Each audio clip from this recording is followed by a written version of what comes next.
구약성경 창세기 35장 16절부터 29절까지의 말씀을 다 같이 합독하시겠습니다.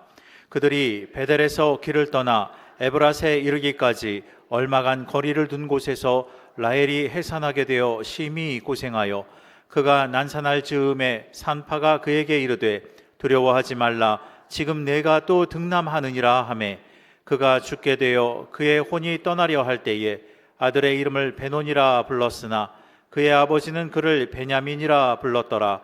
라헬이 죽음에 에브랏 곧 베들레헴 길에 장사되었고 야곱이 라헬의 묘에 비를 세웠더니 지금까지 라헬의 묘비라 일컫더라.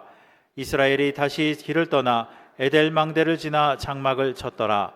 이스라엘이 그 땅에 거주할 때에 르우벤이 가서 그 아버지의 첩 비라와 동침함에 이스라엘이 이를 들었더라. 야곱의 아들은 열둘이라. 레아의 아들들은 야곱의 장자 르우벤과 그 다음 시므온과 레위와 유다와 이사갈과 스불론이요, 라헬의 아들들은 요셉과 베냐민이며 라헬의 여종 비라의 아들들은 단과 납달리요, 레아의 여종 실바의 아들들은 갓과 아셀이니 이들은 야곱의 아들들이요 밧단 아람에서 그에게 낳은 자더라. 야곱이 기럇 아르바의 마므레로 가서 그의 아버지 이삭에게 이르렀으니 기럇 아르바는 곧 아브라함과 이삭이 거류하던 헤브론이더라. 이삭의 나이가 180세라. 이삭의 나이가 많고 늙어 기운이 다함에 죽어 자기 열조에게로 돌아가니 그의 아들 에서와 야곱이 그를 장사하였더라. 아멘. 어메이징 그레이스, 주의 구원이 얼마나 놀라운가 생각만 해도 늘 행복하고 기쁩니다. 감사합니다. 은혜로운 찬양인데 오늘 이 찬양을 다시 한번 들으면서 주님을 기억하게 되기를 바랍니다.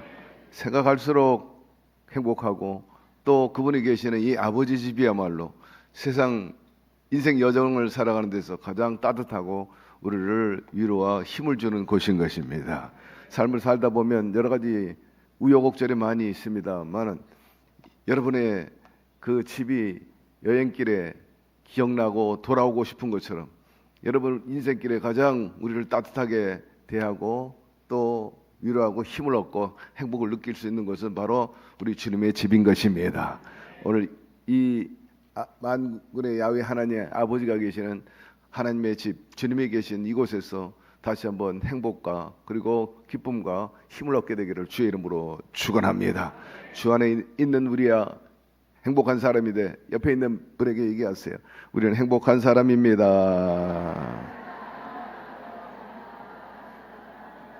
우리 하나님이 계시고 주님이 계시고 성령님 계시고 또 예배가 있고 또 아름다운 이렇게 찬양이 있고 말씀이 있고 기도가 있어요. 얼마나 감사해요. 그리고 예수님을 구주로 모신 공통부모인 여러 성도들이 한 가족으로 식구로 함께하니 정말 행복한 시간인 것입니다. 오늘 본문 말씀은 창세기 35장 16절에서 20절에 있는 말씀입니다. 먼저 우리 16절, 17절 읽겠습니다.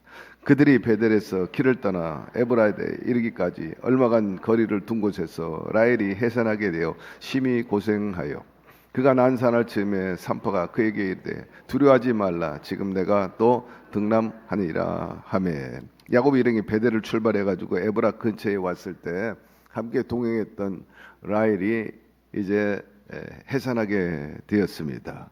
그런데 이 해산 과정이 만만치 않았어요.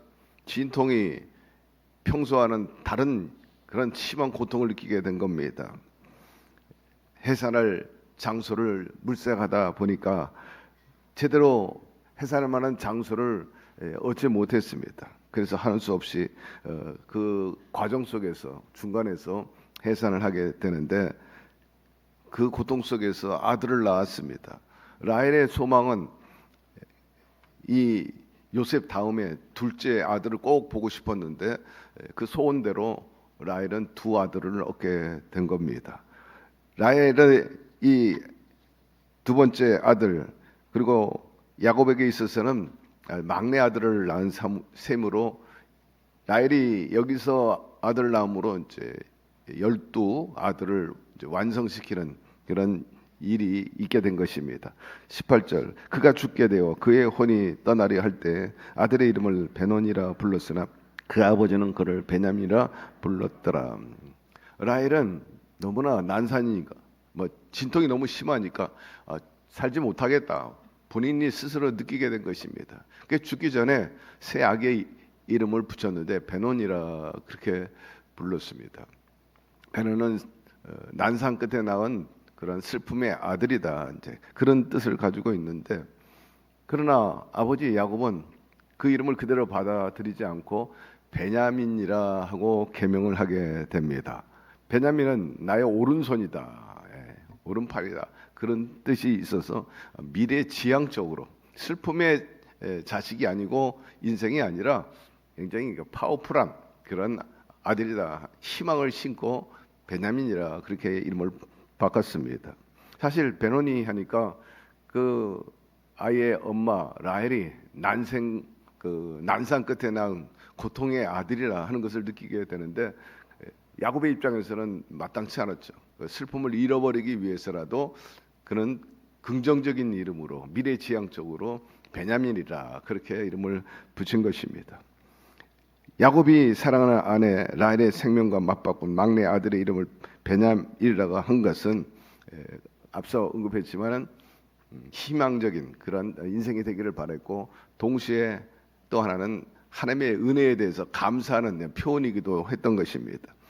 사랑하는 성도 여러분, 우리가 살다 보면 여러 가지 예기치 않는 일을 당할 때가 있는데 하나님의 섭리에 맡기고 하나님께 합력해 선을 이루어 주실다는 믿음으로 이겨나가게 되기를 바랍니다.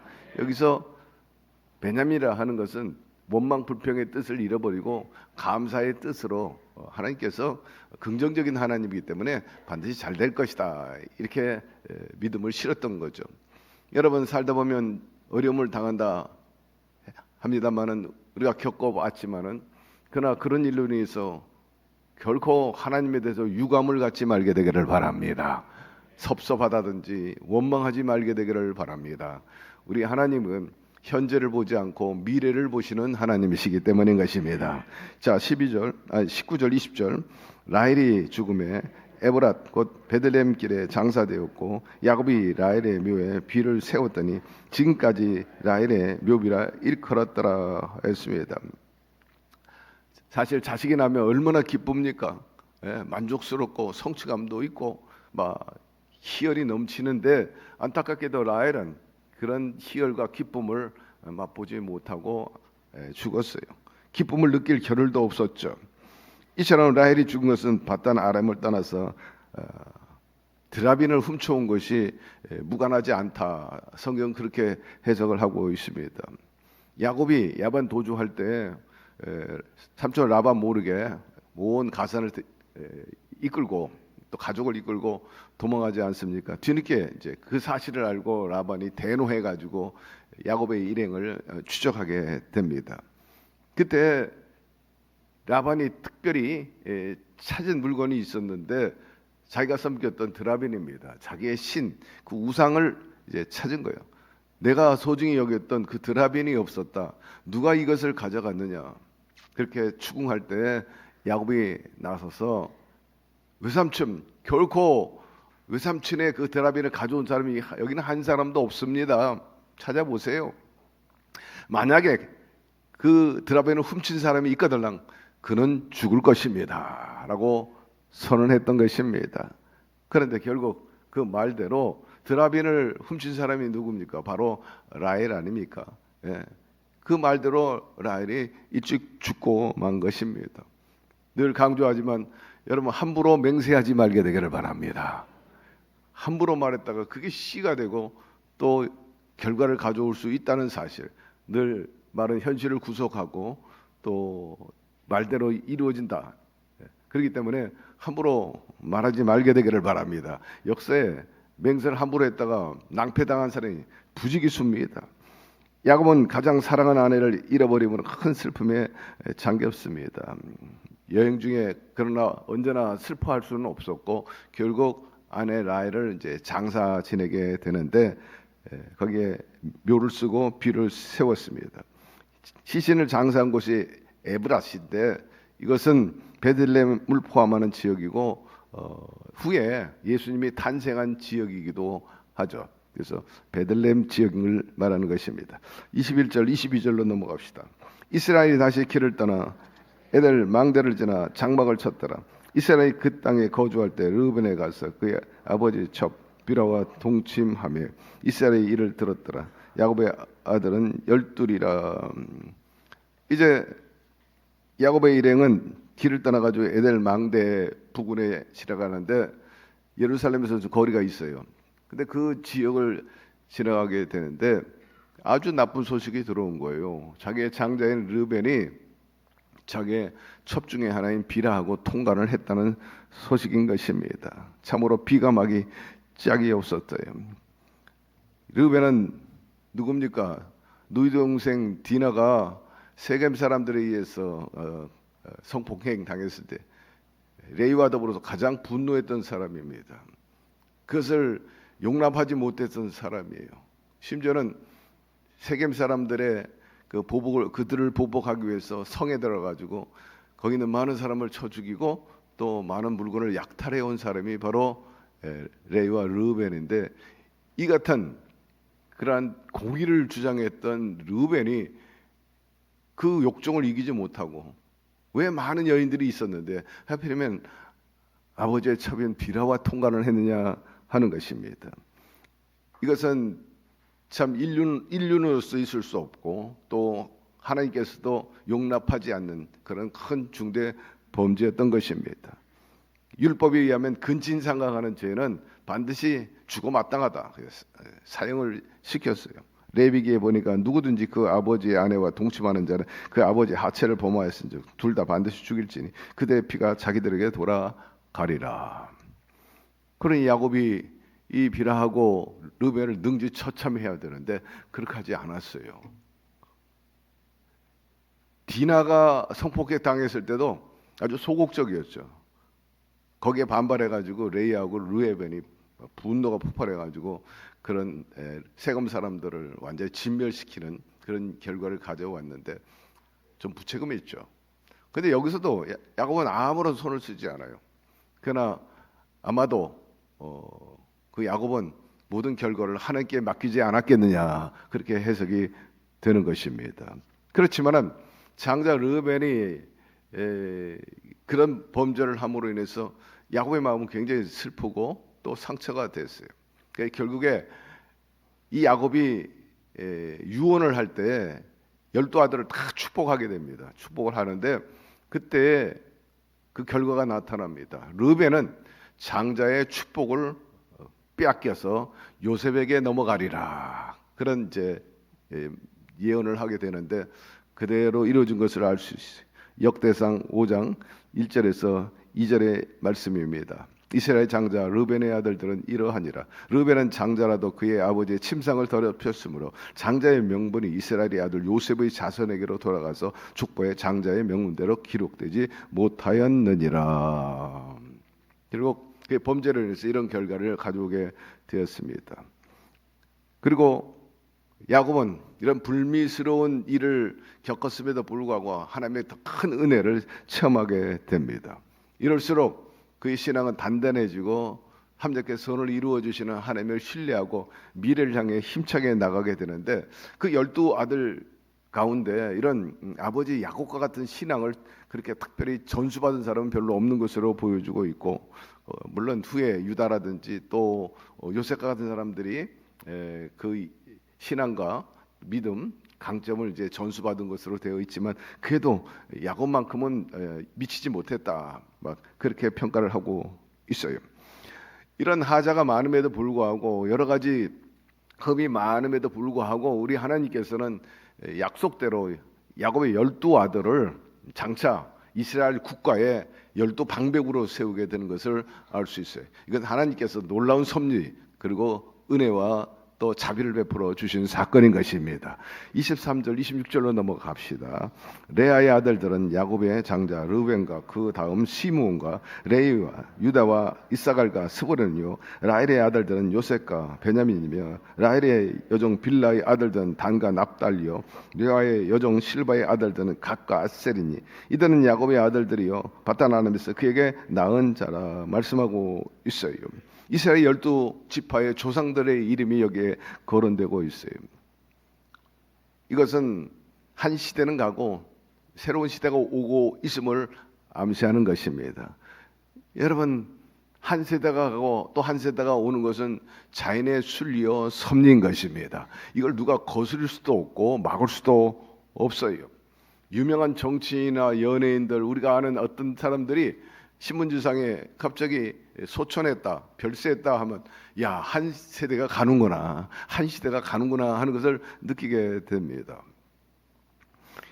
야곱은 2명의 아내와 2명의 첩을 통해 12명의 아들을 낳았는데 이 순서를 보면 아내 서열대로 이렇게 쭉 자식들이 나옵니다.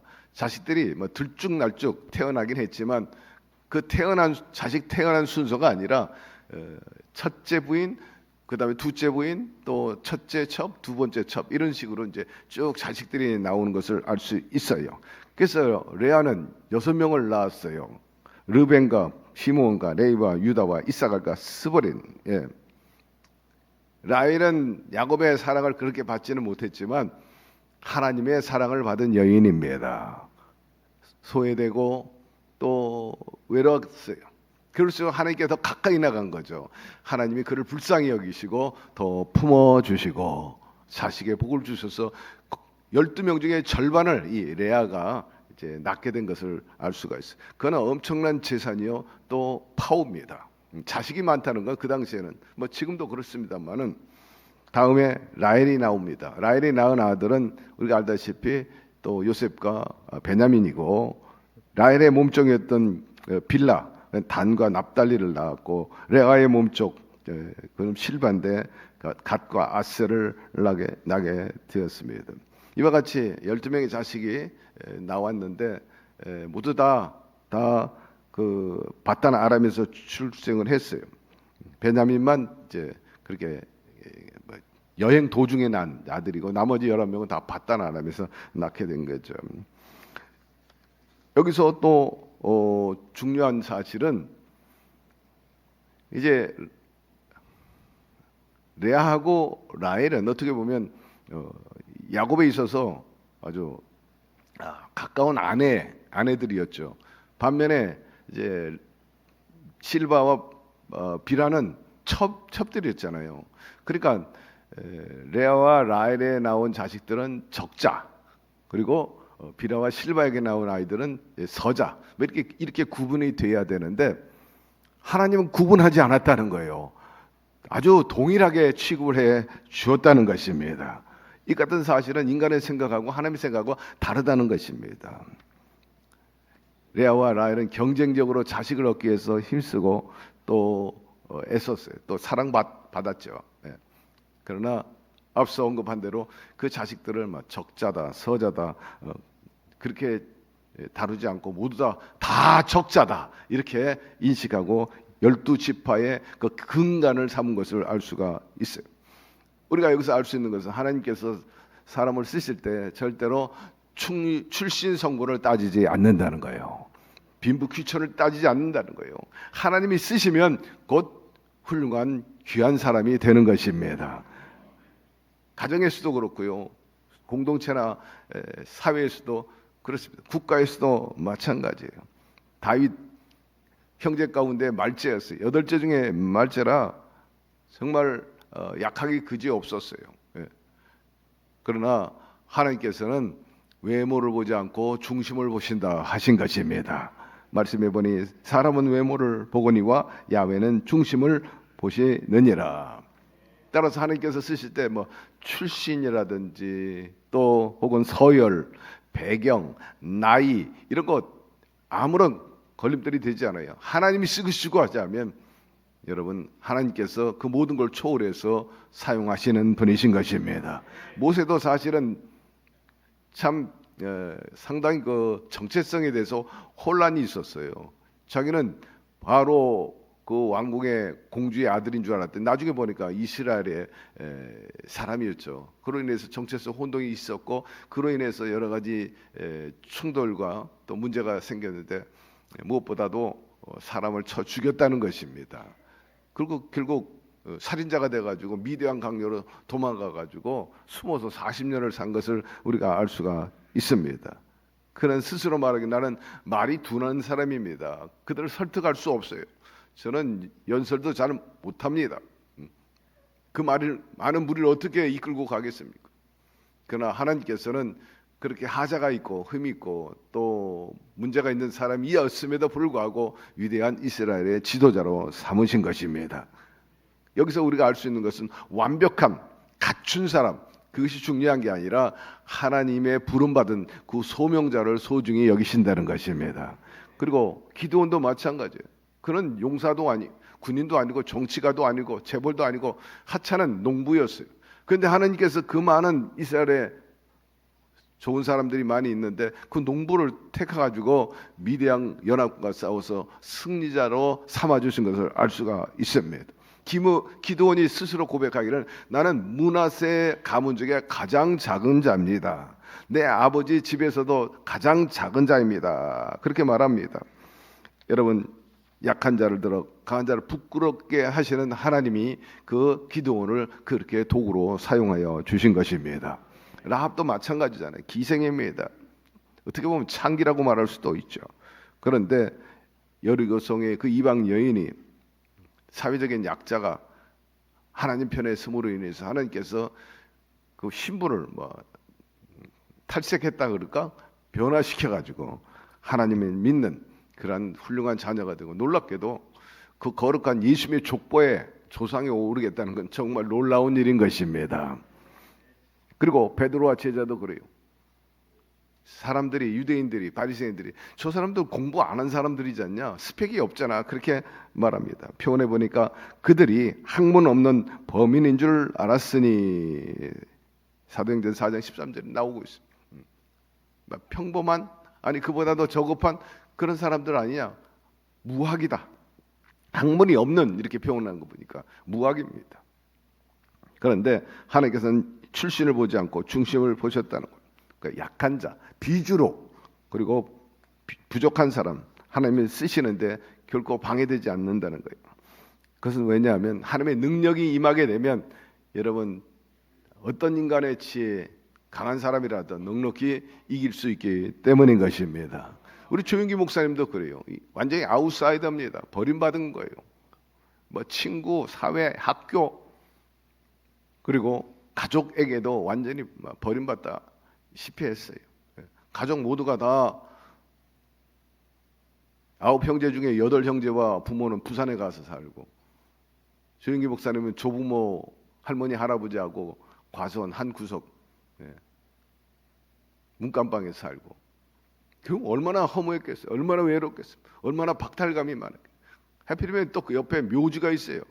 밤낮 상해가 왔다 갔다 하고 아이고 그것만 보니 얼마나 삶에 좌절이 됐겠어요. 근데 하나님께서 그 조윤기 목사님을 부르셔서 위대한 사도로 삼으신 것입니다. 아브라함 링컨도 마찬가지예요.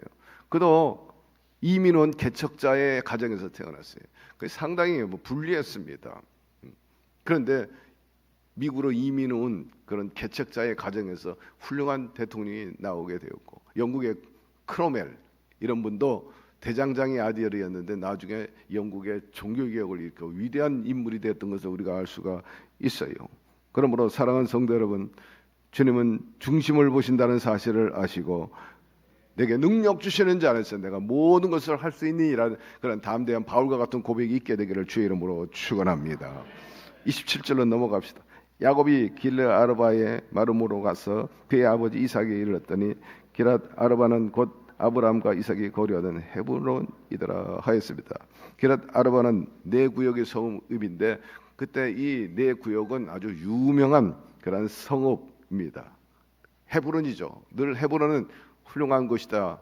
역사적으로나 성경적으로나 또 군사 요충지로 아주 중요한 지역이라 거듭 말씀드렸습니다만은 야곱은 여기에 아버지가 살고 있었어요. 그래서 이쪽으로 이사 간 겁니다. 헤브론으로 가서 이제 연로하신 아버지 이삭을 보살피게 됩니다. 28절 29절로 넘어갑니다. 이삭이 나이가 180세라 이삭이 나이가 많고 늙고 기운이 다음에 죽어 자기 열조에게로 돌아가니 그의 아들 에서와 야곱이 그를 장사하였더라 합니다. 야곱이 헤브론에 아버지를 섬기고 있다가 아버지 이제 임종을 지켜보게 됩니다. 혼자가 아니라 형에게 급히 이제 연락을 해서 형님도 오세요. 아버지가 임종합니다.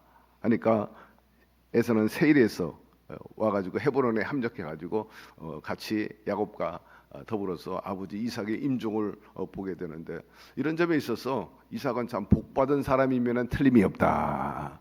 그거는 태어나가지고 한번 경기하는 일이 있었어요.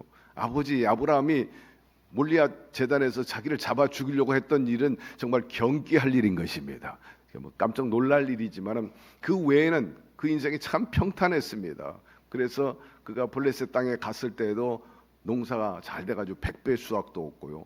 또 그 지경도 넓어지게 되고 거기 있는 왕들로부터 그쪽 사람들로부터 존경받게 되고 하나님이 함께하는 사람이라는 그런 이름도 듣게 된 그런 축복의 사람인데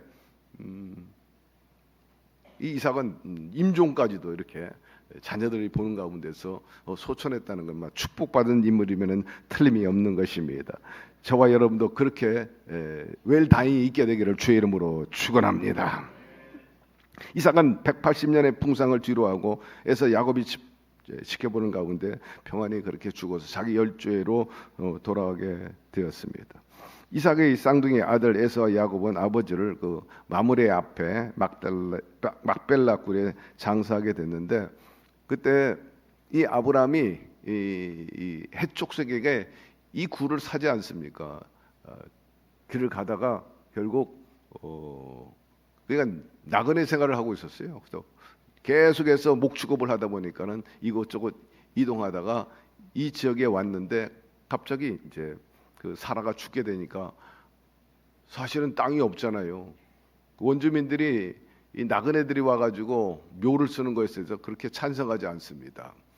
그런데 워낙 아브라함이 인품이 좋고 덕이 많은 사람이기 때문에 그분들이 우리 굴이 있으니 당신이 아내를 여기다가 모시세요. 그래서 아브라함이 이제 돈을 주고 이 굴을 사게 되죠. 마므레 앞 막벨라 굴을 사게 됩니다. 그래서 거기서 이제 사라를 장사 지내게 되고 또 아브라함도 거기에 이제서 죽어가지고 장사 지내게 되고 이삭도 거기서 죽게 되는데 그것이 결국 헤브론입니다. 그래서 지금은 그 아브라함의 가족들 자식들이 다 헤브론에 있어요. 다 그러니까 뭐 우리 기독교, 뭐 개신교, 카톨릭, 동방정교회, 이집 제콥교회 그리고 이슬람까지도 거기는 다 성지야, 성지. 다 세계적인 성지입니다. 약 45개 인구의 신앙의 조상이 바로 헤브론에 있어요.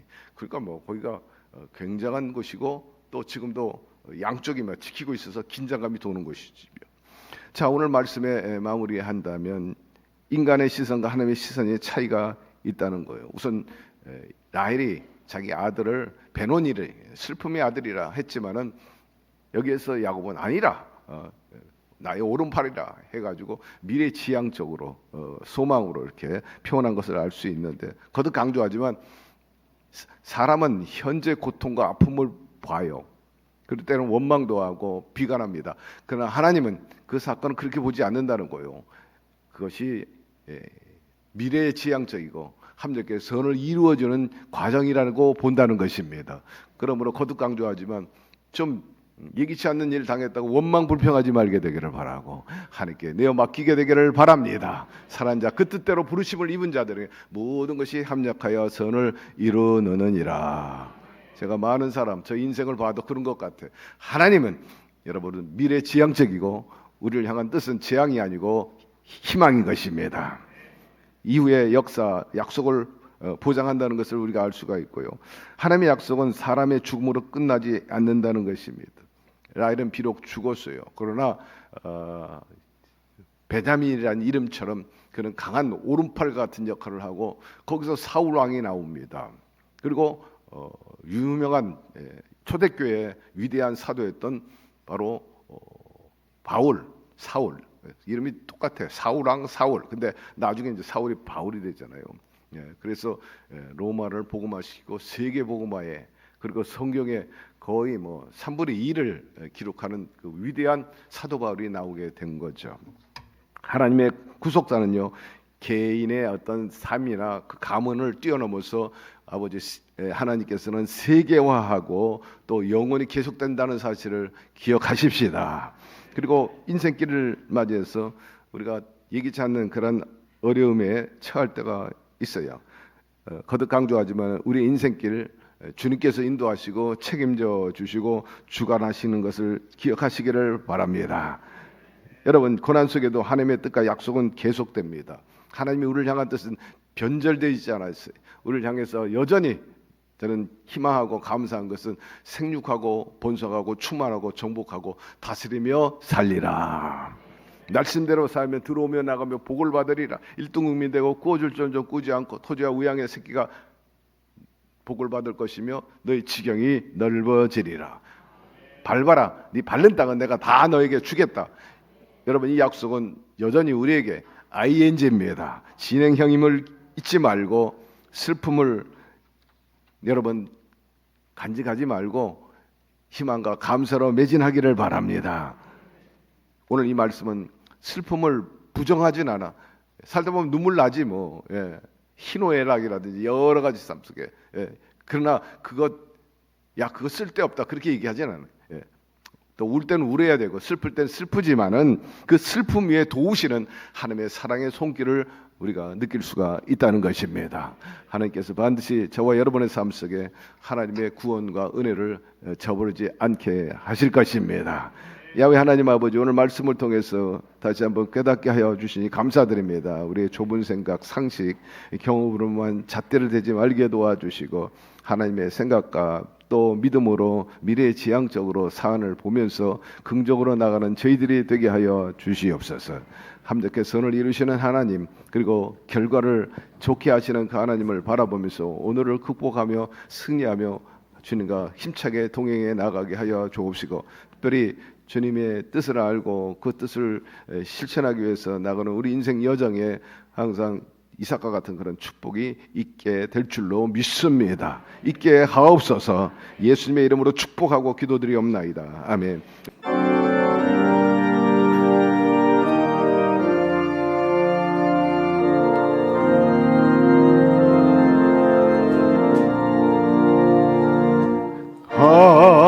하늘에 계신 아버지, 이름 거룩하사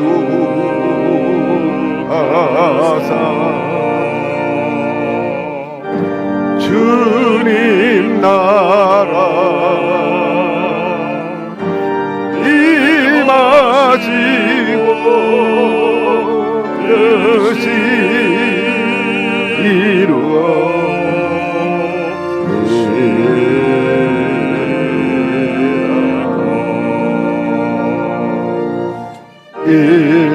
일용할 양식 주시고 우리들의 근죄 다 용서하시고 또 시험에 들게 마시고 악에서 구원하소서.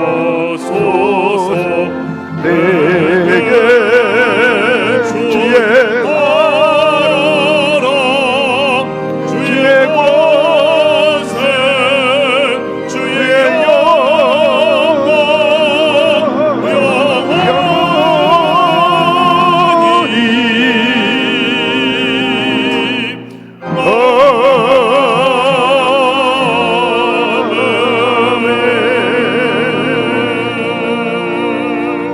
지금은 길이요 진리요 생명 되신 우리 주 예수 그리스도의 은혜와 독생자 예수 그리스도를 아낌없이 보내주신 극진하신 아버지의 사랑하심과 그리고 눈동자와 같이 늘 동행하시면서 주께서 가르친 모든 것 생각나고 감화감동 가운데 행하게 하셨고 모든 일이 합력해서 오늘 이루어 주신 성령의 역사하심이 오늘 야곱의 인생 여정을 통해서 우리에게 주신 여러 가지 약함과 강함의 그 모습을 통해서 우리가 더욱더 하나님을 의지하고 또 합력해서 오늘 이루어질 걸 믿고 오늘의 모든 어려움도 극복해서 예수 승리를 구가하면서 신앙과 삶을 만족하게 영위해 나가며 살기를 원하는 오늘 예배 참석한 모든 우리 성도 개인 가정 사업 자녀 생활 전체 위에 지금부터 영원토록 함께 계시기를 간절히 축원하옵나이다. 아멘.